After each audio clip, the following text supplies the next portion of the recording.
Hi friends, good morning. Welcome to my channel. ಇವತ್ತು ಬಂದು ಸ್ವಲ್ಪ ಲೇಟ್ ಆಯಿತು ಎದ್ದೇಳೋದು. ರೀಸನ್ ಬಂದುಬಿಟ್ಟು ನೈಟೆಲ್ಲ ಸರಿಯಾಗಿ ನಿದ್ದೆನೇ ಮಾಡಲಿಲ್ಲ ಗುಂಡ. ಇವಾಗ ಬೇಸಿಗೆ ಆಗಿರೋದ್ರಿಂದ ಮಕ್ಕಳಿಗೆ ಮೈ ಚುರುಕು ತೊಗೊಳ್ತಾ ಇದೆ. ನನ್ನ ಮಗನಿಗೂ ಅಷ್ಟೇ ಬೇಸಿಗೆ ಬಂದರೆ ಇದೊಂದು ಪ್ರಾಬ್ಲಮ್ ಅವನಿಗೆ.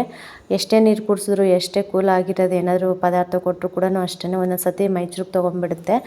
ಇನ್ನು ಗೊತ್ತಲ್ಲ ಅದು ಎಷ್ಟು ಕಷ್ಟ ಅಂತ ಹೇಳ್ಬಿಟ್ಟು ಅದಕ್ಕೆ ನೈಟೆಲ್ಲ ಎಷ್ಟು 12 ಗಂಟೆ 12:30 ಆದರೂ ಕೂಡ ಸರಿಯಾಗಿ ನಿದ್ದೆನೇ ಮಾಡಿರಲಿಲ್ಲ ಪಾಪ. ಎದ್ದೆದ್ದು ಕೂತ್ಕೊಳ್ಳೋದು, ಮತ್ತು ಆಗಲೆಲ್ಲ ಎಬ್ಬರು ರೀಸಿಸ್ ಬರುತ್ತೆ ಅಂತ ಹೇಳ್ಬಿಟ್ಟು ರೀಸಿಸ್ ಕರ್ಕೊಂಡೋದ್ರೆ ಅಸಲು ಬರ್ತಾನೇ ಇರ್ತಿರ್ಲಿಲ್ಲ ಪಾಪ. ಎಷ್ಟು ಕಷ್ಟಪಟ್ಬಿಟ್ಟ ಅಂದರೆ ಅಷ್ಟಿಷ್ಟು ಕಷ್ಟಪಡಲಿಲ್ಲ ಅವನು. ಇನ್ನು ಹಂಗೂ ಹಿಂಗೂ ಸ್ವಲ್ಪ ತಣ್ಣೀರೆಲ್ಲ ಅಂದರೆ ಮೈಗೆಲ್ಲ ಸ್ವಲ್ಪ ತಣ್ಣೀರು ಒಯ್ದ್ಬಿಟ್ಟು ಹಂಗೆ ಸ್ವಲ್ಪ ಏನೇನು ನಮಗೆ ಗೊತ್ತಿರ್ತಿರಲ್ಲ ಅದೆಲ್ಲ ಮಾಡಿಬಿಟ್ಟು ಹಂಗೆ ಸ್ವಲ್ಪ ಸಮಾಧಾನ ಮಾಡಿ ಮಲಗಿಸಿದ್ವಿ. ಸ್ವಲ್ಪ ಚೆನ್ನಾಗಿ ಮಲ್ಕೊಂಡ, ಅಂದರೆ ಲೇಟಾಗಿ ಬಿಟ್ಟಿತ್ತಲ್ಲ, ಸ್ವಲ್ಪ ಚೆನ್ನಾಗಿ ನಿದ್ದೆ ಹೋಗ್ಬಿಟ್ಟ ಅವನು. ಅದಕ್ಕೆ ಇವತ್ತು ಮತ್ತೆ ನಾವು ಕೂಡ ಲೇಟ್ ಆಯ್ತಲ್ಲ ಮಲ್ಕೊಳ್ಳೋದು, ಅದಕ್ಕೆ ಬೇಗನೆ ಎಚ್ಚರಿಕೆ ಆಗಲಿಲ್ಲ. ಸಡನ್ನಾಗಿ ಹೆಂಗೂ ಎಚ್ಚರಿಕೆ ಆಯಿತು. ನೋಡ್ತಾ ಇದ್ದೀನಿ ಆಗಲೇ ಹೊರಗಡೆ ಫುಲ್ಲು ಬೆಳಗಾಗ್ಬಿಟ್ಟಿದೆ. ಇನ್ನು ಸೂರ್ಯ ಕೂಡ ಆಗಲೇ ಹುಟ್ತಾ ಇದ್ದಾನೆ. ಇನ್ನು ಬೇಗ ಬಂದೆ. ಇನ್ನು ತಂದೆ ಮಗ ಇಬ್ಬರು ಮಲ್ಕೊಂಡಿದ್ರು. ಇನ್ನು ಬಂದುಬಿಟ್ಟು ಅಡುಗೆ ಮಾಡೋಣ ಅಂತ ಹೇಳಿ ಬೇಗ ಬಂದುಬಿಟ್ಟು ಕೆಲಸ ಸ್ಟಾರ್ಟ್ ಮಾಡ್ತಾಯಿದ್ದೀನಿ. ಇನ್ನು ಬಂದ ತಕ್ಷಣವೇ ತಲೆ ಬಾಚ್ಕೊಬಿಟ್ಟು ಇವಾಗ ಬ್ರಷ್ ಮಾಡ್ತಾಯಿದ್ದೀನಿ. ಹಿಂಗೇನೆ ಒಂದೊಂದು ಸತಿ ನಿಜವಾಗ್ಲೂ ಮಕ್ಳ ವಿಷಯದಲ್ಲಂತೂ ಹೆಂಗಿದ್ರೂ ಇದೆ. ಇನ್ನೊಂದು ಅಂಗನವಾಡಿಗೆ ಹೋಗ್ತಾ ಇದ್ದಾನಲ್ವ, ಅಂಗನವಾಡಿಯಲ್ಲಿ ಹಾಲು ಕೊಡ್ತಾರಲ್ವ, ಅದು ಕೂಡ ಹಾಲು ಪೌಡ್ರಿಗೂ ಮತ್ತು ಈ ಬೇಸಿಗೆಗೂ ಸಖತ್ತು ಇದಿರುತ್ತೆ. ಅದು ತುಂಬ ಹೀಟಿರುತ್ತೆ. ಹೇಳ್ಬೇಕಂದ್ರೆ ಅದು ಕುಡಿಲೇಬಾರ್ದು ಮಕ್ಕಳಂತೂ, ಅಷ್ಟಿದು. ಇವನಿಗೆ ಬೇಗನೆ ಅದು ಇದಾಗ್ಬಿಟ್ಟಿದೆ. ಹೇಳ್ಬೇಕು ಇಷ್ಟು ದಿನ ಅಂತ ಚಳಿಗಾಲದಲ್ಲಿ ಇತ್ತಲ್ಲ ಏನು ಅನಿಸಿರ್ಲಿಲ್ಲ. ಇವಾಗ ಬೇಸಿಗೆ ಅಲ್ವಾ, ಕೆಲವೊಂದು ಮಕ್ಕಳಿಗೆ ಆಗುತ್ತೋ, ಕೆಲವೊಂದು ಮಕ್ಳಿಗೆ ಆಗೋದಿಲ್ಲ. ಇಷ್ಟು ದಿನ ನಮ್ಮ ಗುಂಡನಿಗೆ ಸೆಟ್ ಆಗಿತ್ತು. ಬಟ್ ಇವನಿಗೆ ಧನುಗಂತೂ ಅಸಲು ಸೆಟ್ ಆಗೋದೇ ಇಲ್ಲ. ಹಾಲು ಕುಡಿದ್ಬಿಟ್ರಂತೂ ಅಂಗನವಾಡಿಯಲ್ಲಿ ಮಿಸ್ ಆಗಿ ಅವನಿಗೆ ತುಂಬ ಪ್ರಾಬ್ಲಮ್ ಆಗಿಬಿಡುತ್ತೆ. ಅದಕ್ಕೆ ಅವ್ರು ಮುಂಚೆನೇ ಹೇಳಿದ್ದಾರೆ ಈ ಥರ ಕೊಡಬೇಡಿ ಧನುಗಂತಂದರೆ. ಅವರು ಟೀಚರು ಸರಿ ಕೊಡೋದಿಲ್ಲ ಅಂತೇಳ್ಬಿಟ್ಟು ಸ್ಟಾಪ್ ಮಾಡಿಬಿಟ್ಟಿದ್ರು ಅವರು. ನೋಡಬೇಕು ಇನ್ನೊಂದು 2 ದಿನ ನೋಡಿಬಿಟ್ಟು ನಾವು ಕೂಡ ಸ್ಟಾಪ್ ಮಾಡಿಸ್ಬಿಡ್ತೀವಿ, ಹಾಲು ಬೇಡ ಅಂತೇಳ್ಬಿಟ್ಟು. ಇನ್ನು ಮಿಲೆಟ್ ಲಡ್ಡು ಕೊಡ್ತಾರಲ್ಲ, ಲಡ್ಡು, ಅದು ಪರವಾಗಿಲ್ಲ ತಿನ್ಬೋದು, ಅದೇನು ಪ್ರಾಬ್ಲಮ್ ಇಲ್ಲ. ಈ ಹಾಲಿನ ಹಾಲು ಕೊಡ್ತಾರಲ್ಲ ಅದು ಸ್ವಲ್ಪ ಹೀಟು, ಅದಕ್ಕೆ ಬೇಡ ಅಂತಲೇ ಹೇಳಬೇಕು. ಇಲ್ಲಾಂದರೆ ಮತ್ತೆ ನೈಟೆಲ್ಲ ನಿದ್ದೆ ಮಾಡ್ತಿದ್ದಂಗೆ ತುಂಬ ಅವಸ್ಥೆ ಬಿದ್ದುಬಿಡ್ತಾರೆ. ನೀರು ಕೂಡ ಸ್ವಲ್ಪ ಟೈಮ್ ಟು ಟೈಮ್ ಚೆನ್ನಾಗಿ ಕುಡಿಬೇಕು. ತೊಗೊಂಡು ಹೋಗಿರೋ ನೀರು ಕೂಡ ಸರಿಯಾಗಿ ಕುಡಿಯೋದೇ ಇಲ್ಲ. ಒಂದೊಂದು ಸತಿ ಎಲ್ಲ ಖಾಲಿ ಆಗಿರ್ತವೆ, ಒಂದೊಂದು ಸತಿ ಹಂಗೆ ಇಟ್ಕೊಂಡ್ಬಂದಿರ್ತಾನೆ ಅಲ್ಲಿ. ಮತ್ತು ಮನೇಲಿ ನೋಡ್ಕೊಳ್ಳೋ ಥರ ಅಲ್ಲಿ ಎಲ್ಲ ಸ್ಕೂಲ್ಗಳಲ್ಲೆಲ್ಲ ನೋಡ್ಕೊಳ್ಳೋದಕ್ಕೆ ಆಗೋದಿಲ್ಲ ಅಲ್ವಾ, ಅದಕ್ಕೆ ಏನು ಮಾಡೋಕ್ಕಾಗೋದಿಲ್ಲ, ಅವೆಲ್ಲ ಕಾಮನ್ನೇ. ಅದಕ್ಕೆ ಮನೇಲಿ ಇರೋಷ್ಟೊತ್ತು ಟೈಮ್ ಕೂಡ ನಾವು ಸ್ವಲ್ಪ ಚೆನ್ನಾಗಿ ನೋಡ್ಕೋಬೇಕು. ಈ ಬೇಸಿಗೆ ಮುಗಿಯೋರ್ಗು ಅಷ್ಟೇ ಸ್ವಲ್ಪ ಚೆನ್ನಾಗಿ ನೀರು ಕುಡಿಸ್ಬಿಟ್ಟು ಸ್ವಲ್ಪ ಚೆನ್ನಾಗಿ ನೋಡಿಕೊಂಡ್ರೆ ಏನು ತೊಂದರೆ ಇರೋದಿಲ್ಲ. ಇಲ್ಲ ಅಂತಂದರೆ ತುಂಬ ಕಷ್ಟ. ಅದು ಮೇನ್ ಗಂಡು ಮಕ್ಕಳಂತೂ ನಿಜವಾಗ್ಲೂ ಭಾಳ ಹುಷಾರಾಗಿ ನೋಡ್ಕೋಬೇಕು. ಗಂಡು ಮಕ್ಳ ವಿಷಯ ಅಂತೂ ಅವರು ಬೇಗ ಅಂದರೆ ತಡ್ಕೊಳ್ಳೋದಿಲ್ಲ. ಏನೇ ಒಂದು ಚಿಕ್ಕ ನೋವಾಗಲಿ ಮತ್ತೇನಾದರೂ ಸ್ವಲ್ಪ ಹುಷಾರಿಲ್ಲ ಅಂತಂದರೆ ಅದು ತುಂಬ ವೀಕ್ ಇರ್ತಾರೆ ಗಂಡು ಮಕ್ಕಳು, ಸ್ವಲ್ಪ ಅಷ್ಟೊಂದು ಸ್ಟ್ರಾಂಗ್ ಇರೋಲ್ಲ ಹೆಣ್ಮಕ್ಳ ಥರ. ಹಾಗಾಗಿ ನಮ್ಮ ಗುಂಡನ ವಿಷಯ ಬಂದರೂ ಕೂಡ ಅಷ್ಟೇ ಸಖತ್ತು ವೀಕ್ ಅವನು. ಒಂದು ಸ್ವಲ್ಪ ಏನಾದರೂ ಪ್ರಾಬ್ಲಮ್ ಆಗಿಬಿಟ್ರಂತೂ ಅವನು ತಡೆಯೋದೇ ಇಲ್ಲ. ಇನ್ನು ಕೈಕಾಲು ಮುಖ ತೊಳ್ಕೊಂಬಿಟ್ಟು ಇವತ್ತು ಶನಿವಾರ ಇನ್ನು ಎಲ್ಲ ಕಸ ಎಲ್ಲ ಗುಡಿಸ್ಬಿಟ್ಟು ಇನ್ನು ನೀರು ಹಾಕಿ ಇನ್ನು ಬಾಗಿಲಿಗೆ ಅರಿಶಿನ ಕುಂಕುಮ ಇಟ್ಟು ಚಿಕ್ಕದಾಗಿ ರಂಗೋಲಿ ಬಿಡಿಸ್ದೆ. ಈ ಕಡೆ ಬಂಡೆ ಮೇಲೆ ಬಿಡಿಸೋಣ ಅಂತ ಅಂದ್ಕೊತೀನಿ, ಬಟ್ ತುಳಿದಾಡ್ತಾ ಇರ್ತೀವಿ. ಇದು ಅಷ್ಟೇ ನಾನು ಹೊರಗೆ ಓಡಾಡಿದ ತಕ್ಷಣವೇ ಟಾಪ್ ಎಲ್ಲ ಸ್ವಲ್ಪ ಅದಕ್ಕೆ ಟಚ್ ಆಗಿ ಎಲ್ಲ ಕೂಡ ರಂಗೋಲಿ ಎಲ್ಲ ಹೋಗ್ಬಿಡುತ್ತೆ. ಹೇಳ್ಬೇಕಂದ್ರೆ ಆ ಥರ ಎಲ್ಲ ಏನು ಕೂಡ ಹೋಗಬಾರ್ದು. ಅಟ್ಲೀಸ್ಟ್ ಹಾಕಿ ಒಂದು ಸ್ವಲ್ಪತ್ತಾದರೂ ಕೂಡ ಚೆನ್ನಾಗಿ ಇರಬೇಕು ರಂಗೋಲಿ. ಇಲ್ಲ ಗುಂಡ ಮಿಸ್ ಆಗಿ ಬಂದುಬಿಟ್ಟು ತುಳ್ಕೊಂಡೇ ಬಂದುಬಿಡ್ತಾನೆ. ಅದಕ್ಕೆ ನೋಡೋಣ ಚಾಪಿಸಲ್ಲಿ ಬರೆಯೋಣ ಅಂತ ಅಂದ್ಕೊಂಡಿದ್ದೀನಿ. ಮತ್ತು ಅಂಗಳದಲ್ಲಿ ಸ್ವಲ್ಪ ಇವಾಗಿಂದ ಚೆನ್ನಾಗಿ ನೀರೆಲ್ಲ ಹಾಕಿ ಬೆಳಗ್ಗೆ ಸಾಯಂಕಾಲ 2 ಟೈಮ್ ಕೂಡ ನೀರು ಹಾಕ್ತಾಯಿದ್ದೀನಿ. ಒಂದು ಸ್ವಲ್ಪ ನೆಲ ಎಲ್ಲ ಗಟ್ಟಿ ಬಂದರೆ ಮತ್ತು ಹಬ್ಬದಷ್ಟೊತ್ತಿಗೆ ಚೆನ್ನಾಗಾದ್ರೆ ನೆಲ ಒಂದು ಸ್ವಲ್ಪ ರಂಗೋಲಿ ಹಾಕೋಕ್ಕಾದರೂ ಆ ಸಗಣಿ ಬಳ್ಕೊಳ್ಳೋಣ ಅಂತ ಹೇಳಿ ಎಲ್ಲ ಕೂಡ ಪ್ರಿಪ್ರೇಷನ್ ಮಾಡ್ಕೊತಾ ಇದ್ದೀನಿ ಈಗಿಂದನೂ. ಮತ್ತು ಅದಕ್ಕೆ ಅಲ್ಲೇನು ಕೂಡ ರಂಗೋಲಿ ಹಾಕೋದಕ್ಕಾಗೋದಿಲ್ಲ. ಇರೋ ಅಷ್ಟೇ ಹಾಕ್ಕೊಂಡು ಇನ್ನು ಅರಿಶಿನ ಕುಂಕುಮ ಒಂದು ಇಟ್ಬಿಟ್ಟು ಇನ್ನು ಸುಮ್ಮನೆ ಚಿಕ್ಕದಾಗಿ ಈ ಥರ ಗೆರೆ ಎಳೆದ್ಬಿಟ್ಟು ಇನ್ನು ಬಂದುಬಿಡ್ತೀನಿ. ಇನ್ನು ಬಂದಿರಲಿಲ್ಲ ನಮ್ಮ ಮನೆಯವರು. ಗುಂಡ ಇನ್ನೂ ಚೆನ್ನಾಗಿ ಮಲ್ಕೊಂಡ್ಬಿಟ್ಟಿದ್ರು. ಸರಿ ಮಲ್ಕೊಳ್ಳಿ ಬಿಡು ಅಂತ ಹೇಳ್ಬಿಟ್ಟು ಇನ್ನು ನಾನು ಬಂದುಬಿಟ್ಟು ಟೀ ಮಾಡ್ತಾಯಿದ್ದೀನಿ. ಹಾಲು ಪೌಡ್ರ್ ಖಾಲಿಯಾಗಿದೆ ಮನೆಯಲ್ಲಿ. ಅದಕ್ಕೆ ನೆನ್ನೆ ಸಾಯಂಕಾಲನೇ ಒಂದು ಪಾಕೆಟ್ ತರಿಸ್ಬಿಟ್ಟು ಇನ್ನು ಫ್ರಿಜ್ಜಲ್ಲಿ ಇಟ್ಟಿದ್ದೆ. ಇನ್ನು ಬಂದ ತಕ್ಷಣವೇ ತೊಗೊಂಬರ್ತೀನಿ. ತರಕಾರಿ ಎಲ್ಲ ಪ್ರತಿಯೊಂದು ಕೂಡ ನಾನು ಅಲ್ಲೇ ಫ್ರಿಜ್ಜಲ್ಲೇ ಇಟ್ಟಿದ್ದೀನಿ ಆ ಮನೆಯಲ್ಲಿ.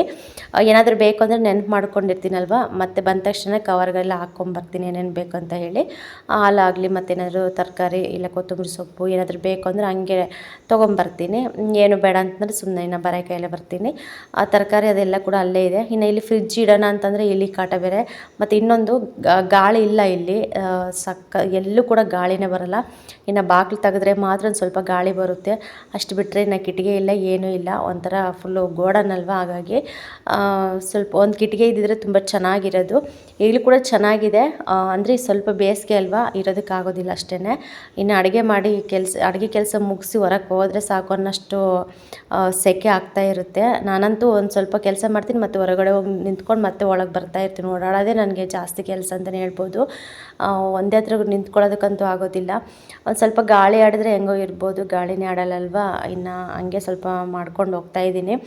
ಇನ್ನು ಫುಲ್ಲು ಹಬ್ಬ ಕೂಡ ಹತ್ರ ಬರ್ತಾ ಇದೆ. ಇನ್ನು ಸೆಟ್ ಮಾಡೋದು ಕೂಡ ಇನ್ನೂ ತುಂಬ ಇದೆ. ಇನ್ನು ಚಿಕ್ಕ ಪುಟ್ಟ ಕೆಲಸ ಎಲ್ಲ ಮಾಡ್ಕೊತಾ ಇದ್ದೀನಿ. ಎಷ್ಟೊತ್ತಿದ್ರೂ ಹಬ್ಬ ಆಗೋಷ್ಟರೊಳಗೆ ನಾನೆಲ್ಲ ಕ್ಲಿಯರ್ ಮಾಡ್ಕೋಬೇಕು. ಇನ್ನು ನಾನು ಕೆಲ್ಸಕ್ಕೆ ಹೋಗ್ಬೇಕಂತೇಳ್ಬಿಟ್ಟು ಇನ್ನು ಡಿಸೈಡ್ ಆಗಿಬಿಟ್ಟಿದ್ದೀನಿ ನಾನು.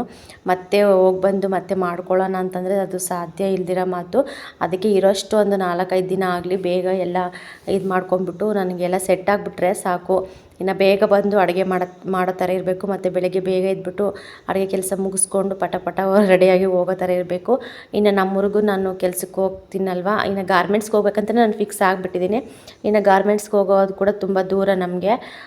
ಇಲ್ಲಿಗೆ ಬಂದುಬಿಟ್ಟು 8:15ಗೆ, ಒಂದೊಂದು ದಿನ 8 ಗಂಟೆಗೆ ಬಂದುಬಿಡುತ್ತೆ ಒಂದೇ ಒಂದು ಆಟೋ. ಇನ್ನು ಆಟೋದಲ್ಲಿ ಸೀಟ್ ಕೂಡ ಇದೆಯೋ ಇಲ್ವೋ ಅದು ಕೂಡ ನಾನು ವಿಚಾರಿಸಿಲ್ಲ. ಸುಮ್ಮನೆ ನಾನಂತೂ ಪ್ರಿಪ್ರೇಷನ್ ಆಗಿಬಿಟ್ಟಿದ್ದೀನಿ ಹೋಗಬೇಕು ಅಂತ ಹೇಳಿ. ಇನ್ನು ಜಾಗ ಆಗುತ್ತೋ ಇಲ್ವೋ, ಏನು ಮಾಡಬೇಕು, ಎಲ್ಲಿ ಪರದಾಡ್ಕೊಂಡು ಹೋಗ್ಬೇಕು ಅನ್ನೋದೇ ಒಂದು ಯೋಚನೆ. ಅದಕ್ಕೆ ನೋಡೋಣ ಹೆಂಗಾಗುತ್ತೋ. ಒಟ್ಟು ಹಬ್ಬ ಆದಮೇಲೆ ಫೈನಲಿ ಹೋಗ್ಬೇಕಂತ ಇದು ಮಾಡಿದ್ದೀನಿ. ಅದಕ್ಕೆ ನನ್ನ ಏನೇನು ಕೆಲಸ ಇರುತ್ತೆ ಅದೆಲ್ಲ ಕೂಡ ಎಲ್ಲ ಮುಗಿಸ್ಕೊಂಬಿಟ್ಟು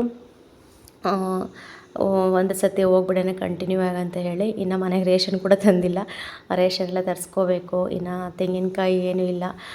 ಹಬ್ಬ ಅಂತಂದರೂ ಕೂಡ ಇನ್ನು ಸುಮ್ಮನೆ ಇದ್ದಾರೆ ನಮ್ಮ ಮನೆಯವರು. ಇನ್ನೂ ಎಷ್ಟೊತ್ತು ಹೇಳ್ತಾರಣ ಹೋಗ್ಬಿಟ್ಟು ಅಂತ, ಒಂಥರ ಗಂಡು ಮಕ್ಕಳು ಬೇಗ ಇದಾಗೋದಿಲ್ಲ, ಒಂಥರನೇ ಬಿಡು, ಇನ್ನು ಟೈಮ್ ಇದೆಯಲ್ವ ಅಂತ ಇರ್ತಾರೆ. ಸರಿ ಹಂಗೆ ಹೇಳ್ತಾ ಇರಿ. ಇನ್ನು ನನ್ನ ಕೆಲಸಗಳೆಲ್ಲಾದರೂ ನಾನು ಮಾಡ್ಕೊತೀನಿ, ಮನೆ ಕೆಲಸಗಳು ಅಂತ ಹೇಳಿ ಇನ್ನು ನಾನೆಲ್ಲ ಮಾಡ್ಕೊತಾ ಇದ್ದೀನಿ. ಇನ್ನು ಬಟ್ಟೆ ಅಂತೂ ಒಗೆದ್ಬಿಟ್ಟು ನಿಜವಾಗ್ಲೂ ಒಂದು 4-5 ದಿನ ಮೇಲಾಯಿತು ಅನಿಸುತ್ತೆ, ಬಟ್ಟೆನೇ ಒಗೆದಿರಲಿಲ್ಲ.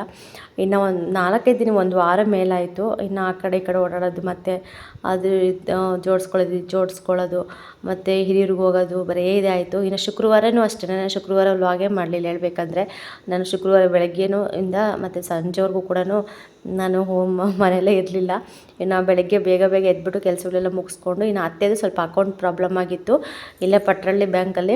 ಹೋಗ್ಬಿಟ್ಟು ಅದೆಲ್ಲ ಅದು ಫುಲ್ಲು ಲಾಕ್ ಆಗಿಬಿಟ್ಟಿತ್ತು ಅಕೌಂಟು. ಅವರು ಲಾಕ್ ಮಾಡಿಬಿಟ್ಟಿದ್ರು. ಮತ್ತೆ ಹೋಗ್ಬಿಟ್ಟು ಫಾರಮ್ ಇಸ್ಕೊಂಡೆಲ್ಲ ಫಿಲಪ್ ಮಾಡಿ ಮತ್ತೆ ಅದು ಓಪನ್ ಮಾಡಿಸಿ, ಮತ್ತು ಅಮೌಂಟು ಎಷ್ಟಿದೆ ಏನಂತೇಳಿ ಚೆಕ್ ಮಾಡಿಸಿ ಬರೋಷ್ಟೊತ್ತಿಗೆ ಸ್ವಲ್ಪ ಸಂಜೆನೇ ಆಯಿತು. ಇನ್ನು ಸೀದಾ ನಮ್ಮ ಚಿಕ್ಕತ್ತರ ಮನೆಗೆ ಹೋದ್ವಿ, ಅಂದರೆ ನಮ್ಮ ಅತ್ತೆ ಇದ್ದಾರಲ್ವ, ಸ್ವಂತ ತಂಗಿಯವ್ರ ಮನೆಗೆ ಹೋದ್ವಿ. ಹಂಗೆ ಇಳಿದ್ಬಿಟ್ಟು ಇನ್ನು ಹಂಗೆ ಹೋಗಿ ಅಲ್ಲೇ ತುಂಬ ಹೊತ್ತು ಕೂತ್ಕೊಂಡು ಮಾತಾಡಿಕೊಂಡು ತುಂಬ ದಿನ ಆಯಿತು. ಇನ್ನು ನಂದಿನಿ ನಮ್ಮ ಚಿಕ್ಕತ್ತೆ ಸೊಸೆ, ಅವಳು ಕೂಡ ಅಷ್ಟೇ ತುಂಬ ವರ್ಷ ಆಯಿತು ಮದುವೆಯಲ್ಲಿ ನಾನು ಅವಳು ನೋಡಿದ್ದಷ್ಟೇ, ಅಸಲು ಪರಿಚಯನೂ ಇಲ್ಲೇ, ಫೋನಲ್ಲಿ ಕೂಡ ಕಾಂಟ್ಯಾಕ್ಟ್ ಇಲ್ಲ, ಫೇಸ್ ಟು ಫೇಸ್ ಅಸಲು ಪರಿಚಯನೇ ಇಲ್ಲ. ಫಸ್ಟ್ನೇ ಸತಿ ಹೋಗಿ ಚೆನ್ನಾಗಿ ಮಾತಾಡಿಸ್ಕೊಂಡು ಇನ್ನು ಅತ್ತೆನೆಲ್ಲ ಮಾತಾಡಿಸ್ಕೊಂಡು ಇನ್ನು ನಾನು ಅತ್ತೆ ಮನೆಗೆ ಬರೋಷ್ಟೊತ್ತಿಗೆ ಸಂಜೆ ಆಯಿತು. ಮತ್ತು ಸಂಜೆ ಬಂದ ತಕ್ಷಣವೇ ಇನ್ನು ಫುಲ್ಲು ಸುಸ್ತಾಗಿಬಿಟ್ಟಿದೆ ನಾನಂತೂ. ಮತ್ತು ಅವತ್ತು ಗುರುವಾರನೂ ಹೋಗಿದ್ದೆ, ಮತ್ತು ಶುಕ್ರವಾರನೂ 2 ದಿನವೂ ಹೋಗಿದ್ನಲ್ವ, ಹಾಗಾಗಿ ಸ್ವಲ್ಪ ಸುಸ್ತಾದಂಗಾಗಿತ್ತು. ಏನು ಕೂಡ ಕೆಲಸಗಳೇ ಮಾಡ್ಕೊಳಕ್ಕಾಗಿರಲಿಲ್ಲ. ಅದಕ್ಕೆ ಶುಕ್ರವಾರ ಸ್ವಲ್ಪ ಬೇಗ ಎದ್ಬಿಟ್ಟು ಶನಿವಾರ ಬೇಗ ಎದ್ಬಿಟ್ಟು ಇವಾಗ ಪಟ ಕೆಲಸಗಳೆಲ್ಲ ಮಾಡ್ಕೊತಾ ಇದ್ದೀನಿ. ಮೇನ್ ಬಟ್ಟೆ ಒಂದು ಆಗ್ಬಿಟ್ರಂತೂ ಒಂದು ದೊಡ್ಡ ಟೆನ್ಷನ್ನೇ ಇರೋದಿಲ್ಲ. ಬಟ್ಟೆ ಇಟ್ಕೊಂಡಷ್ಟು ನಮಗೆ ಜಾಸ್ತಿ ಹೆವಿ ಕೆಲಸ ಅನಿಸ್ಬಿಡುತ್ತೆ, ಮತ್ತು ಫುಲ್ಲು ಮೈನೋ ಬಂದುಬಿಡುತ್ತೆ ಬಟ್ಟೆ ಒಗ್ದು ಅಷ್ಟಿದು. ಇನ್ನು ಜಾಸ್ತಿ ಇದ್ದಿದ್ದೆ ನಂದು ಗುಂಡನ ಬಟ್ಟೆ ಹೇಳ್ಬೇಕಂದ್ರೆ. ನಮ್ಮ ಮನೆಯವ್ರದ್ದು ಇರಲೇ ಇಲ್ಲ. ನಮ್ಮ ಮನೆಯವರು ಶನಿವಾರ ಅಲ್ವ ಇವತ್ತು ಸ್ನಾನ ಮಾಡ್ಕೊಂಡು ಬಿಟ್ಟಾಕಿರೋ ಒಂದು ಜೊತೆ ಇದ್ವು ಅಷ್ಟೇ. ಅದು ಬಿಟ್ಟರೆ ನಮ್ಮದು ಮತ್ತು ಗುಂಡಂದು ಇಬ್ಬರದೇನೂ ಜಾಸ್ತಿ ಬಟ್ಟೆ ಇದ್ದಿದ್ದು. ಇನ್ನು ಅವನು ಅಷ್ಟೇ ಇವಾಗ ಡೈಲಿ ಅಂಗನವಾಡಿಗೆ ಹೋಗ್ತಾ ಇರ್ತಾನಲ್ವ, ಇಲ್ಲೇ ಎಲ್ಲ ಕೂಡ ಬಟ್ಟೆ ಬಿಟ್ಟಾಕಿ ಹೋಗ್ತಾ ಇರ್ತಾನೆ, ಇಲ್ಲೇ ಒಗಿಬೇಕು. ಅಲ್ಲಿದ್ದಾಗಂತೂ ಇನ್ನು ಅಲ್ಲೇ ಸ್ನಾನ ಮಾಡಿಸ್ಬಿಟ್ಟು ಅಲ್ಲೇ ಬಟ್ಟೆಯಲ್ಲೇ ಬಿಡ್ತಿದ್ವಿ. ಇನ್ನು ಪವಿತ್ರ ಒಗ್ದಾಕ್ಬಿಡ್ತಿದ್ಲು, ಪವಿತ್ರ ಒಗಿತಿದ್ಲು, ಇಲ್ಲಾಂದರೆ ನಾನೊಂದು ಸತಿ ಒಗಿತಾ ಇದ್ದೆ ಮಕ್ಳ ಬಟ್ಟೆ ಎಲ್ಲ ಕೂಡ. ಇವಾಗಂತೂ ನನಗೆ ಒಬ್ರಿಗೆ ಇದು ಹಾಕ್ತೀನಿ, ಪಾಪ ಪವಿತ್ರ ಇಬ್ಬಿಬ್ಬರು ಬಟ್ಟೆ ಹೆಂಗೆ ಒಗಿಬೇಕು ಹೇಳಿ. ಅವಳು ಮತ್ತು ಅವಳ ಬಟ್ಟೆ ಮತ್ತು ಮಂಜಣ್ಣನ ಬಟ್ಟೆ ಅವೆಲ್ಲ ಕೂಡ ಒಗಿಬೇಕಾದ್ರೆ ಸ್ವಲ್ಪ ಜಾಸ್ತಿ ಎತ್ತನೇ ಆಗುತ್ತೆ. ಅದಕ್ಕೆ ಇವತ್ತು ನಾನು ನೆನೆಸ್ಬಿಟ್ಟೆ, ಒಂದು ಸ್ವಲ್ಪ ಹೊತ್ತು ನೆನೆಸ್ಬಿಟ್ರೆ ಇನ್ನು ನನ್ನ ಕೆಲಸ ಎಲ್ಲ ಆಗೋಷ್ಟೊತ್ತಿಗೆ ಸ್ವಲ್ಪ ಚೆನ್ನಾಗಿ ನೆನ್ಕೊಳ್ತವೆ, ಆಮೇಲೆ ಒಗ್ದಾಕೋಣ ಅಂತ ಹೇಳಿ. ಅದಕ್ಕೆ ಇವಾಗ ಸ್ವಲ್ಪ ಪಾತ್ರೆ ಇದ್ದು ಇನ್ನು ಪಾತ್ರೆ ಎಲ್ಲ ತೊಳೆದಿಡ್ತಾ ಇದ್ದೀನಿ. ಪಾತ್ರೆ ಕೆಲಸ ಬಟ್ಟೆ ಕೆಲಸ ಒಂದಾದರೆ ಇನ್ನು ಒಂದು ಸ್ವಲ್ಪ ಆರಾಮಾಗಿ ಮಾಡ್ಕೋಬೋದಂತ. ಹಾಗೆ ಒಬ್ಬ ಸಿಸ್ಟರ್ ಕಮೆಂಟ್ ಮಾಡಿದ್ರಿ, ಸಿಸ್ಟರ್ ನಿಮ್ಮದು ಯೂಟ್ಯೂಬ್ ಪೇಮೆಂಟ್ ಬಂತ ಅಂತೇಳಿ. ನಾನು ಯೂಟ್ಯೂಬ್ ಪೇಮೆಂಟ್ ಬರೋಷ್ಟೊತ್ತಿಗೆ ಇದು 1 ವರ್ಷ ಆಗುತ್ತೆ ಅನಿಸುತ್ತೆ. ಅಷ್ಟು ಇದರಲ್ಲಿ ಯೂಟ್ಯೂಬ್ ಪೇಮೆಂಟ್ ತೊಗೊಳ್ಳೋದು ಸ್ವಲ್ಪ ಕಷ್ಟನೇ. ಕೆಲವರೆಲ್ಲ ಬೇಗ ಬೇಗ ತೊಗೊತಾ ಇದ್ದಾರೆ, ಬಟ್ ನನ್ನ ವಿಷಯದಲ್ಲಿ ಬಂದ್ರಂತೂ ತುಂಬ ಸ್ಲೋ. ನನಗೆ ಜಾಸ್ತಿ ಸಬ್ಸ್ಕ್ರೈಬರು ಇಲ್ಲ, ಮತ್ತು ಜಾಸ್ತಿ ಡಾಲರ್ ಸಮೇತ ಆಗ್ತಾಯಿಲ್ಲ. $100 ಆದರೆ ಮಾತ್ರ ಒಂದು ಪೇಮೆಂಟ್ ಬರುತ್ತೆ. ಅದು ತುಂಬ ರೂಲ್ಸ್ ಇದೆ. ಸುಮ್ಮನೆ ಯೂಟ್ಯೂಬ್ ಮಾಡ್ತೀವಿ ಅಂತಂದರೆ ಅದು ಅಷ್ಟು ಈಸಿ ಅಲ್ಲ, ಸಖತ್ ಎಫರ್ಟ್ ಹಾಕಿ ಮಾಡಬೇಕು. ಕೆಲವರು ಬೇಗ ರೀಚ್ ಆಗುತ್ತೆ, ಕೆಲವು ವೀಡಿಯೋಸ್ಗಳು ಬೇಗ ರೀಚ್ ಆಗೋಲ್ಲ. ನನ್ನ ಬಗ್ಗೆ ಹೇಳ್ಬೇಕಂದ್ರೆ ಇತ್ತೀಚೆಗೆ ಪರವಾಗಿಲ್ಲ, ಸ್ವಲ್ಪ ಹಂಗೆ 400-500 ವ್ಯೂಸ್ ಬರ್ತಾ ಇದೆ. ಪಾಯಿಂಟ್ ಲೆಕ್ಕ ಬರ್ತಾ ಇದೆ ಅಷ್ಟೇ. ಒಂದು ದಿನಕ್ಕೆ ₹10 ₹15 ಆ ಥರ ನನಗೆ ಕೌಂಟ್ ಆಗ್ತಾಯಿದೆ. ಬಟ್ ನನಗೆ ಟೋಟಲೇ ಆಗಿರೋದು ಇನ್ನೂ ಒಂದು $34 ಆಗಿದೆ ಅಷ್ಟೇ. ನನ್ನ ಪೇಮೆಂಟ್ ಬರಬೇಕಂದ್ರೆ $100 ಫುಲ್ಲು ಕಂಪ್ಲೀಟ್ ಆಗಬೇಕು, ಆವಾಗ ಮಾತ್ರ ಬರೋದು. 2 ವರ್ಷಕ್ಕೆ ಇನ್ನು ಬರೀ $34 ಅಲ್ಲಿದ್ದೀನಿ ಅಂದರೆ ಇನ್ನು 2 ವರ್ಷ ಬೇಕಾದರೆ ತಗೊಳುತ್ತೆ ಅನಿಸುತ್ತೆ, ಇನ್ನು $100 ಆಗೋದಕ್ಕೆ. ಗೊತ್ತಿಲ್ಲ ಹೆಂಗಾಗುತ್ತೆ ಏನೋ, ಒಟ್ಟು ಮಾಡ್ತಾಯಿದ್ದೀನಿ, ಮಾಡ್ಕೊಂಡು ಹೋಗ್ತಾಯಿದ್ದೀನಿ. ಇನ್ನು ನಾನು ಒಂದು ದಿನ ವೀಡಿಯೋ ಹಾಕಲಿಲ್ಲ ಅಂತಂದರೆ ತುಂಬ ಕಮೆಂಟ್ ಮಾಡ್ತಾ ಇರ್ತೀರ. ನನಗೆ ಅದು ಕೂಡ ಒಂಥರ ನೆನೆಸ್ಕೊಂಡ್ರೆ ಎಷ್ಟೇ ಕಷ್ಟ ಆದರೂ ಪರವಾಗಿಲ್ಲ, ಮಾಡೋಣ ಬಿಡು, ಅದಿನ್ನೇನು ಅಂತ ಅನಿಸ್ಬಿಡುತ್ತೆ. ಅದಕ್ಕೆ ಸ್ವಲ್ಪ ಟೈಮ್ ತೊಗೊಂಡು ನಾನು ನಿಮಗೆ ವೀಡಿಯೋ ಮಾಡಿ ಅಪ್ಲೋಡ್ ಮಾಡ್ತಾಯಿದ್ದೀನಿ. ಹೇಳ್ಬೇಕು ಅಂದರೆ ವೀಡಿಯೋ ಮಾಡೋದಕ್ಕೆ ಒಂದು ಸತಿ ಟೈಮ್ ಸಿಗೋದಿಲ್ಲ, ಆದ್ರೂ ಹಂಗೆ ಜಲ್ದಿ ಸ್ವಲ್ಪ ವೀಡಿಯೋ ಮಾಡ್ಕೊಂಡು ಆಮೇಲೆ ಕಟ್ ಮಾಡಿಬಿಟ್ಟು ಬೇಗ ಕೆಲಸ ಎಲ್ಲ ಮಾಡ್ಕೊತಾ ಇರ್ತೀನಿ. ಆ ಥರ ಇರುತ್ತೆ ನನ್ನ ಪರಿಸ್ಥಿತಿ ಒಂದೊಂದು ಸತಿ. ಒಟ್ಟು ಟೋಟಲಿ ನನ್ನ ಪೇಮೆಂಟ್ ಅಂತೂ ಇನ್ನೂ ಬರೋದಕ್ಕೆ ಏನು ನೆಕ್ಸ್ಟ್ ಇಯರ್ ಕೂಡ ಬರುತ್ತೋ ಇಲ್ಲ ಅದು ಕೂಡ ನನಗೆ ಗೊತ್ತಿಲ್ಲ ಫ್ರೆಂಡ್ಸ್. ಆದಷ್ಟು ಸಪೋರ್ಟ್ ಮಾಡಿ ಮತ್ತು ಸಬ್ಸ್ಕ್ರೈಬ್ ಮಾಡ್ಕೊಳ್ಳಿ. ಸಬ್ಸ್ಕ್ರೈಬರ್ಸ್ ಅಂತೂ ಜಾಸ್ತಿ ಇಲ್ಲವೇ ಇಲ್ಲ ನನಗೆ, ಹಾಗಾಗಿ ಸಪೋರ್ಟ್ ಇರಲಿ. ಇನ್ನು ಬಟ್ಟೆ ಎಲ್ಲ ಒಗ್ದು ಫ್ರೆಂಡ್ಸ್, ಬಟ್ಟೆ ಎಲ್ಲ ಒಗೆದ್ಬಿಟ್ಟು ಇನ್ನು ಎಲ್ಲ ಒಣಗಾಕ್ಬಿಟ್ಟು ಮತ್ತು ನಮ್ಮ ಮನೆಯವರು ಅಲ್ಲೇ ಗಿಡಕ್ಕೆ ನೀರು ಬಿಡ್ತಾಯಿದ್ರು. ಇನ್ನು ಬಂದೆ ನೋಡೋಣ ಅಂತ ಹೇಳ್ಬಿಟ್ಟು. ಏನೋ ಹೇಳ್ತಾ ಇದ್ದಾರೆ ಅಂತ ನಾನು ನೋಡ್ತಾ ಇದ್ದೀನಿ. ಇಲ್ಲೆಲ್ಲೋ ಚೇಳಿನ ಮರಿ ಇತ್ತು ಬಾ ಅಂತ ತೋರಿಸ್ತಾ ಇದ್ದಾರೆ ನನಗೆ. ಇವಾಗ ಚೇಳು, ಜರ್ರಿ, ಮೊಂಡ್ರಗೊಬ್ಬೆ, ಹಾವು ತುಂಬ ಕಾಟ, ಎಲ್ಲಿ ನೋಡಿದ್ರು ಕೂಡ ಅವೇ ಕಾಣಿಸ್ತಾ ಇರ್ತವೆ. ಈ ಗಿಡ ಎಲ್ಲ ಒಣಗಿರ್ತಾವಲ್ವ, ಅಂದರೆ ಮಣ್ಣೆಲ್ಲ ಒಣಗಿರುತ್ತಲ್ಲ, ಬುಡದಲ್ಲೇ ಇರ್ತಾವೆ ಅವು. ಹಿಂಗೆ ಸಡನ್ನಾಗಿ ನೀರು ಬಿಟ್ಟಾಗ ಕರೆಕ್ಟಾಗಿ ಹಂಗೆ ಎದ್ದು ಬರ್ತಾ ಇರ್ತವೆ. ಅದಕ್ಕೆ ನಮ್ಮ ಮನೆಯವ್ರು ತೋರಿಸಿದ್ರು, ಒಂದು ಚೇಳಿನ ಚಿಕ್ಕ ಮರಿ ಇದೆ ಅಂತ ಹೇಳ್ಬಿಟ್ಟು. ಇನ್ನು ಸಾಯಿಸ್ಲಿಲ್ಲ, ಹಂಗೆ ಬಿಟ್ಬಿಟ್ರು ಅದನ್ನು, ಬಿಡು ಅಂತ ಹೇಳಿ. ಈ ಕಡೆ ಎಲ್ಲ ಡ್ರಿಪ್ ಎಳೆಯೋದಕ್ಕಾಗೋದಿಲ್ಲ, ಸಿಂಗಲ್ ಮರ ಎಲ್ಲ ಇದಾವಲ್ವ, ಇದೆಲ್ಲ ಸ್ವಿಮ್ಮಿಂಗ್ ಪೂಲ್ ಹತ್ರ ಸುತ್ತ ಹಾಕಿರೋ ಗಿಡಗಳು. ಇದಕ್ಕೇನಿದ್ರು ಕೂಡ ಡೈರೆಕ್ಟಾಗಿ ಪೈಪಲ್ಲೇ ನೀರು ಬಿಡಬೇಕಾಗುತ್ತೆ. ಅದಕ್ಕೆ ಇನ್ನು 2 ದಿನಕ್ಕೊಂದು ಸತಿ ಮತ್ತು 3 ದಿನಕ್ಕೊಂದು ಸತಿ ಎಲ್ಲ ನೀಟಾಗಿ ನೋಡ್ಕೊಂಬಿಟ್ಟು, ಯಾವ್ಯಾವುದಕ್ಕೆ ಡ್ರಿಪ್ ಇಲ್ವೋ ಈ ಥರ ಸಪ್ರೇಟ್ ಗಿಡ ಇರುತ್ತಲ್ವ ಅದಕ್ಕೆಲ್ಲ ನೀಟಾಗಿ ನೀರು ಬಿಡ್ತಾ ಇರ್ತಾರೆ. ಇನ್ನು ಸ್ವಿಮ್ಮಿಂಗ್ ಪೂಲ್ ಅಂತೂ ತೋರಿಸಿಲ್ಲ, ನೋಡ್ತಾ ಇರ್ಬೋದು ನೀರು ಯಾವ ಥರ ಕಲರ್ ಇದೆ ಅಂತ ಹೇಳ್ಬಿಟ್ಟು, ಫುಲ್ಲು ಕಪ್ಪೆ ಚೆಂಡು. ಇನ್ನು ಅವ್ರೇನಾದರೂ ಬರ್ತೀವಿ ಕ್ಲೀನ್ ಮಾಡಿಸಿ ಅಂದರೆ ಮಾತ್ರ ಎಲ್ಲ ಕ್ಲೀನ್ ಮಾಡಿಸ್ಬಿಟ್ಟು ಇನ್ನು ಹೊಸ್ದಾಗಿ ನೀರು ಬಿಡ್ತಾರೆ. ಆವಾಗ ಅವ್ರು ಏನಾದರೂ ಇರ್ತೀವಿ ಅಂತಂದರೆ ಆರಾಮಾಗಿ ಸ್ವಿಮ್ಮಿಂಗ್ ಪೂಲಲ್ಲಿ ಆಟಾಡಿ ಏನೋ ಹೋಗ್ತಾ ಇರ್ತಾರೆ ಅವರು. ಇಲ್ಲಿ ನೋಡ್ಬೋದು, ಈ ಗಿಡದ ಕೂಡ ನೀರು ಬಿಟ್ಟಾಗ ಒಂದು ದೊಡ್ಡ ಚೇಳು ಬಂತು ಇಲ್ಲಿ ಕೂಡ. ಅದು ಸುಮ್ಮನೆ ಬುಡು ಹತ್ಬಿಟ್ಟು ಇನ್ನು ಇದು ರಂಬೆ ಮೇಲೆ ಕುತ್ಕೊಬಿಟ್ಟಿದೆ. ಮುಳ್ಳಿಂದಿದು ಗಿಡ ಆದರೂ ಕೂಡ ನೋಡ್ತಾ ಇರ್ಬೋದು ಹೆಂಗೆ ಕುಂತಿದೆ ಅಂತ ಹೇಳ್ಬಿಟ್ಟು. ಸಖತ್ತು ಬರ್ತಾ ಇರ್ತವೆ ಫ್ರೆಂಡ್ಸ್. ಸ್ವಲ್ಪ ಯಾಮಾರು ಬಿಟ್ರಂತೂ ಕಾಲ ಮೇಲೇ ಬಂದುಬಿಡ್ತವೆ. ಅದಕ್ಕೆ ಸ್ವಲ್ಪ ದೂರ ನಿಂತ್ಕೊಂಡ್ಬಿಟ್ಟು ಇನ್ನು ಪೈಪಲ್ಲಿ ನೀರು ಬಿಡಬೇಕಾಗುತ್ತೆ. ಹೇಳೋದಕ್ಕಾಗೋದಿಲ್ಲ ಯಾವ ಟೈಮ್ ಹೆಂಗೆ ಅಂತೇಳ್ಬಿಟ್ಟು, ಅದಕ್ಕೆ ಎಲ್ಲ ಕೂಡ ಇವಾಗ ಬಿಡ್ತಾಯಿದ್ರು. ಇನ್ನು ನಮ್ಮ ಮನೆಯವರು ಅಲ್ಲಿ ನೀರು ಬಿಡ್ತಾಯಿದ್ರು, ನಾನು ಮನೆಗೆ ಬಂದೆ. ಮಧ್ಯಾಹ್ನ ಆಗಿತ್ತು. ಇನ್ನು ಸಂಜೆಗೆ ಸ್ವಲ್ಪ ಸಾಂಬಾರು ಮಾಡಿಡೋಣ ಅಂತೇಳ್ಬಿಟ್ಟು ಇನ್ನು ಇವಾಗಲೇ ಮಧ್ಯಾಹ್ನಕ್ಕೆ ಸಾಂಬಾರು ರೆಡಿ ಮಾಡ್ತಾಯಿದ್ದೀನಿ. ಇಲ್ಲೇ 4 ನುಗ್ಗೆ ಮರ ಇದ್ದಾವೆ, ಸಖತ್ತು ನುಗ್ಗೆಕಾಯಿ ಬಿಡ್ತಾ ಇದ್ದಾವೆ. ಅದಕ್ಕೆ ಸ್ವಲ್ಪ ಬಲ್ತಿದ್ದು, ಪರವಾಗಿಲ್ಲ ಸಾಂಬಾರು ಮಾಡ್ಬೋದಾಗಿತ್ತು. ಇನ್ನು ಅದಕ್ಕೆ 4 ಏನೋ ಅಷ್ಟೇ ನಾನು ಸಾಂಬಾರಿಗೆ ಹಾಕಿದ್ದು. ಒಂದು 4 ನುಗ್ಗೆಕಾಯಿ, ಒಂದು 2 ಆಲೂಗೆಡ್ಡೆ ಕೊಯ್ದಾಕ್ಬಿಟ್ಟು ಇನ್ನು ಬೇಳೆಲ್ಲ ಬೇಯಿಸ್ಕೊಬಿಟ್ಟು ಇನ್ನು ಸಾಂಬಾರು ಮಾಡ್ತಾಯಿದ್ದೀನಿ. ತುಂಬ ಚೆನ್ನಾಗಾಗುತ್ತೆ ಸಾಂಬಾರು. ಇವಾಗ ಬೇಸಿಗೆ ಕಾಲದಲ್ಲೇ ಏನು ಮಾಡೋದು, ನುಗ್ಗೆಕಾಯಿ ಬರೋದು. ಚಳಿಗಾಲದಲ್ಲಾಗಲಿ ಮಳೆಗಾಲದಲ್ಲಾಗಲಿ ಜಾಸ್ತಿ ಸಿಗೋದಿಲ್ಲ. ಇನ್ನು ಸೊಪ್ಪಂತೂ ಯಾವಾಗಲೂ ಇರುತ್ತೆ. ಇನ್ನು ಕಾಯಿ ಮಾತ್ರ ಬೇಸಿಗೆಗೆ ಕಾಯಿ ಬಿಡೋದದು. ಹಾಗಾಗಿ ಇನ್ನು ಯಾವಾಗ ಯಾವ ಕಾಲದಲ್ಲಿ ಯಾವ ತರಕಾರಿ ಬರುತ್ತೋ ಅದು ತಿನ್ನಲೇಬೇಕಲ್ವ. ತೀರಾ ತಿನ್ನಲೇಬಾರ್ದಂದ್ರೂ ಕೂಡ ಅಟ್ಲೀಸ್ಟ್ ಒಂದು ಸತಿ 2 ಸತಿ ಆದರೂ ತಿನ್ಬೋದು ಅಲ್ವಾ ಅಂತೇಳ್ಬಿಟ್ಟು ಇನ್ನು ಇವತ್ತು ಮಾಡ್ತಾಯಿದ್ದೀನಿ. ಇನ್ನು ಸಾಂಬಾರೆಲ್ಲ ಒಂದು ಕಡೆ ಜೋಡಿಸಿಟ್ಟು ಅಂದರೆ ಸಾಂಬಾರೆಲ್ಲ ಕಲಸಿಟ್ಬಿಟ್ಟು ಈ ಕಡೆ ಬಂದೆ. ಇಲ್ಲಿ ಬಂದುಬಿಟ್ಟು ಸ್ವಲ್ಪ ಜೋಡಿಸ್ಕೊತಾ ಇದ್ದೀನಿ. ಏನು ಗೊತ್ತಾ, ಇದು ಬಟ್ಟೆ ಹಾಕೋಕ್ಕೆ ತಂತಿ, ಅಂದರೆ ತಂತಿ ಇತ್ತು, ಆ ತಂತಿನ ಕಂಬಿಗೆ ಸುತ್ತಾ ಇದ್ದೀನಿ. ಇಲ್ಲಿ ಮೊಳೆ ಹೊಡೆಯೋಕೆ ಇಲ್ಲ, ಏನೂ ಇಲ್ಲ, ಆದರೂ ಕೂಡ ಬಿಡ್ತಾ ಇಲ್ಲ. ಏನೇನೋ ಸ್ವಲ್ಪ ಎಡೆ ಓಡಿಸ್ಬಿಟ್ಟು ಇನ್ನು ಮಾಡ್ಕೊತಾ ಇದ್ದೀನಿ. ಹಿಂಗೆ ಟವಲ್ಲುಗಳು ಹಾಕೋಕ್ಕೂ ಮತ್ತು ಗುಂಡಿನ ಬಟ್ಟೆ ಹಾಕೋಕ್ಕೂ, ಇಲ್ಲ ನಮ್ಮ ಬಟ್ಟೆ ಏನಾದರೂ ಡ್ರೆಸ್ ಚೇಂಜ್ ಮಾಡಿದಾಗ ಹಾಕೋದಕ್ಕೂ ಇರಲಿ, ಸುಮ್ಮನೆ ಅಲ್ಲೊಂದು ಇಲ್ಲೊಂದು ಇನ್ನೇನು ಬಿಸಾಕೋದು, ಈ ಥರ ತಂತಿ ಕಟ್ಕೊಂಡು ಹಾಕ್ಬಿಟ್ರೆ ಚೆನ್ನಾಗಿರುತ್ತೆ ಸೈಡಿಗೆ ಅಂತ ಹೇಳ್ಬಿಟ್ಟು ಇನ್ನು ಅದನ್ನು ಕೂಡ ರೆಡಿ ಮಾಡ್ಕೊತಾ ಇದ್ದೀನಿ. ಈ ಕಡೆ ಬಂದುಬಿಟ್ಟು ಡ್ರಮ್ ಇದೆ ಅಲ್ವಾ, ಈ ಡ್ರಮ್ಮಲ್ಲಿ ರಾಗಿ ಮತ್ತು ಜೋಳ ಇದೆ. ಆ ಜೋಳ ಮಳೆ ಬಂದ ತಕ್ಷಣವೇ ಜೋಳ ಹಾಕಬೇಕು ಇಲ್ಲಿ ಹೊಲದಲ್ಲಿ. ಅದಕ್ಕೆ ಅವೆಲ್ಲ ಕೂಡ ನಮ್ಮ ಮನೆಯವರು ಆಗಲೇ ಮುಂಚೆನೇ ರೆಡಿ ಮಾಡಿ ಇಟ್ಕೊಂಡಿದ್ದಾರೆ. ಅದಕ್ಕೆ ಇಲಿ ಕಾಟ ಅಂತ ಹೇಳಿಬಿಟ್ಟು ಇನ್ನು ಡ್ರಮ್ಮಾಗೆ ಹಾಕ್ಬಿಟ್ಟು ಇನ್ನು ಡ್ರಮ್ನ ಸೆಂಟ್ರಲ್ಲಿ ಇಟ್ಟಿದ್ದಾರೆ. ಶೀಟ್ ಹತ್ರ ಇಟ್ಟರೆ ಹಂಗೆ ಜಂಪ್ ಮಾಡಿ ಅದ್ರೊಳಗೆ ಹೋಗ್ತವೆ ಅಂತ ಹೇಳ್ಬಿಟ್ಟು ಇನ್ನು ಸ್ವಲ್ಪ ಸೆಂಟ್ರಲ್ಲಿ ಇಟ್ಟಿದ್ದಾರೆ. ಅದು ಸ್ವಲ್ಪ ಕಲ್ಲೆಲ್ಲ ದೊಡ್ಡದು ಇಟ್ಬಿಟ್ಟು ಅದ್ರ ಮೇಲೆ ಸೆಂಟ್ರಲ್ಲಿ ಇಟ್ಟಿದ್ದಾರೆ, ಹೋಗೋದಿಲ್ಲ ಅಂತ ಹೇಳಿ. ಅದಕ್ಕೆ ಅದು ಅಲ್ಲಿದೆ. ಆ ಕಡೆ ಬಂಡೆ ಮೇಲೆ ಇಟ್ಟಿರೋವೆಲ್ಲ ಕೂಡ ಸ್ವಲ್ಪ ಅದೆಲ್ಲ ಸ್ವಲ್ಪ ಯೂಸ್ ಮಾಡದೇ ಇರೋಂಥ ಐಟಮ್ ಎಲ್ಲ ಇದೆ. ಅದಕ್ಕೆ ಅದೆಲ್ಲ ಕೂಡ ಅಲ್ಲಿಗೆ ನೀಟಾಗಿ ಇಟ್ಬಿಟ್ಟಿದ್ದೀನಿ. ಅದನ್ನ ಸ್ವಲ್ಪ ನೀಟಾಗಿ ಎತ್ತಿಡಬೇಕು. ಏನೇನು ಬೇಕೋ ಏನೇನು ಬೇಡ ಎಲ್ಲ ಏನಾದರೂ ಎಲ್ಲ ಸ್ವಲ್ಪ ನೋಡ್ಕೊಂಬಿಟ್ಟು ಅದಕ್ಕೂ ಕೂಡ ಸ್ವಲ್ಪ ವ್ಯವಸ್ಥೆ ಮಾಡಿ ಕ್ಲೀನಾಗಿ ಇಡಬೇಕು. ಇವಾಗ ರೆಡಿ ಆಯಿತು, ನೋಡ್ತಾ ಇರ್ಬೋದು. ಈ ಥರ ತಂತಿ ಸುತ್ತಿದ್ರೆ ನಮ್ಗೆ ಆರಾಮಾಗಿ ಹಿಂಗೆ ಟವಲ್ ತೊಗೊಂಡಾಗ ಮತ್ತು ಡ್ರೆಸ್ ಚೇಂಜ್ ಮಾಡಿದಾಗ ಆರಾಮಾಗಿ ತೆಗ್ದದ್ರ ಮೇಲೆ ಹಾಕ್ಬೋದು ನೀಟಾಗಿ ಫೋಲ್ಡ್ ಮಾಡಿ. ಇವು ಬಂದುಬಿಟ್ಟು ಇನ್ನು ಮನೆ ಕಟ್ ಕಳ್ಸೋಣ ಅಂತ ಹೇಳಿ ಎಲ್ಲ ಜೋಡಿಸ್ತಾ ಇದ್ದೀನಿ. ಇವಾಗ ಪವಿತ್ರ ಮಾಡ್ತಾಳೆ ಅಂತ ಹೇಳಿ ಚೆನ್ನಾಗಿತ್ತು. ನುಗ್ಗೆಕಾಯಿ ಸಾಂಬಾರು ಕೂಡ ತುಂಬ ಚೆನ್ನಾಗಾಗಿತ್ತು. ಇನ್ನು ಮನೇಲಿ ಕೂಡ ಮಾಡ್ಕೊಳ್ಳಿ ಅಂತ ಹೇಳ್ಬಿಟ್ಟು ಇನ್ನು ಕಿತ್ತು ಕೊಡ್ತಾಯಿದ್ದೀನಿ. ಅವು ಕೆಳಗೆ ಇರ್ತವೆ, ಕೈಗೆ ಸಿಗ್ತಾ ಇರ್ತವೆ ಒಂದೊಂದು ಗಿಡದಲ್ಲಿ. ಒಂದು ಗಿಡದಲ್ಲಿ ಮಾತ್ರ ಸಖತ್ತು ಮೇಲೆ ಇದ್ದಾವೆ, ಸಿಗೋದೇ ಇಲ್ಲ. ಅವಂತೂ ಫುಲ್ಲು ಬಲ್ತು ಎಲ್ಲ ಕೂಡ ಎಲ್ಲ ಒಣಗಿ ಮತ್ತೆ ಕೆಳಗೆ ಉದುರ್ತಾನೆ ಇರ್ತವೆ, ಅಷ್ಟು ಮೇಲೆ ಇದೆ. ಅದಕ್ಕೆ ಒಂದು ಉದ್ದದ ರೋಟೆ ಥರ ಇರುತ್ತಲ್ವ, ಅದು ಆದ್ರೇ ಚೆನ್ನಾಗಿ ಬರ್ತವೆ.